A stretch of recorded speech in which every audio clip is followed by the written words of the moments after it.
Okay, everybody just take one moment and look at this. Wow.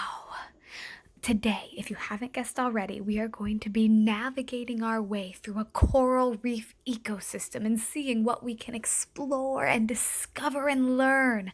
I recently got to scuba and snorkel some of the Caribbean's finest, and I can't wait to share it with you. Oh, and I almost forgot. Welcome to Paige's Planet. Let's explore this big blue world today. Come on, get your gear on, let's hop in and get down there to see what we can find. But remember, never forget to clear your ears. Coral reefs may look like they are made up of a whole bunch of rocks, but let me assure you, they are very much alive. In fact, they are teeming, brimming, swimming, swarming, and crawling with life.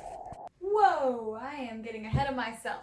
Let's start with what coral is. Corals are made up of these teeny little cute animals called polyps. Polyps are related to jellyfish and anemones. In some species of coral, as polyps complete their life cycle, their body becomes hard and new polyps can grow on top of them, and that is one of the ways the coral reef grows.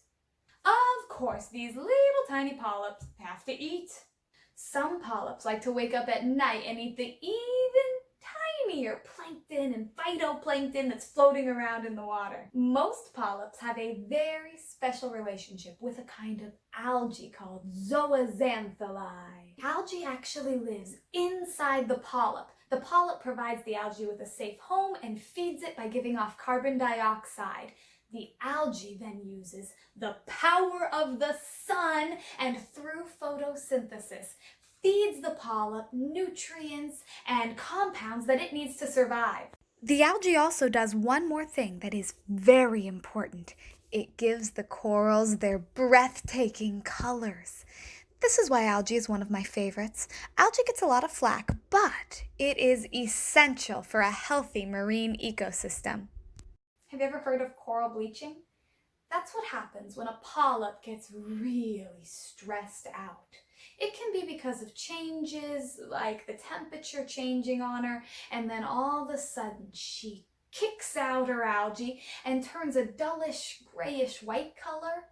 She's not dead, but because she's not getting the nutrients she needs from that algae, she's much more likely to get sick and die in the future. My favorite part about visiting a coral reef is just looking at the amount of life that calls them home. Even though they only take a very small space in the ocean, about a quarter of all the fish in the ocean depend on them to survive. Fish love the shelter the reefs provide, the holes, nooks, and crannies. They can protect themselves and their babies. They also provide places rich in food for herbivores and predators alike. Whoa! That beautiful green moray eel just swam right by my head. Oh, I wonder if he's looking for an afternoon snack. Coral reefs are essential for an ocean and global ecosystem. I didn't even mention they protect the land from big storms, and that can be a big help to the animals and people who live there. They also draw people from all over the world just to look at them. It's really important that we protect the coral that we have and try to restore what we've lost. Hey, real quick before you go, thank you so much for watching. I just want to run something by you. I want to start doing a couple of different new creative kinds of videos, and I wanted your opinion. So if you can think of a way I could improve Paige's Planet, or if there's a kind of video I do that you really enjoy or you don't enjoy as much, hey, let me know down in the comments below. I want to make this channel the best for you because I want to work on expanding to a broader audience. So let me know what you think. Thanks, guys. I hope you have a wonderful 2020. Bye.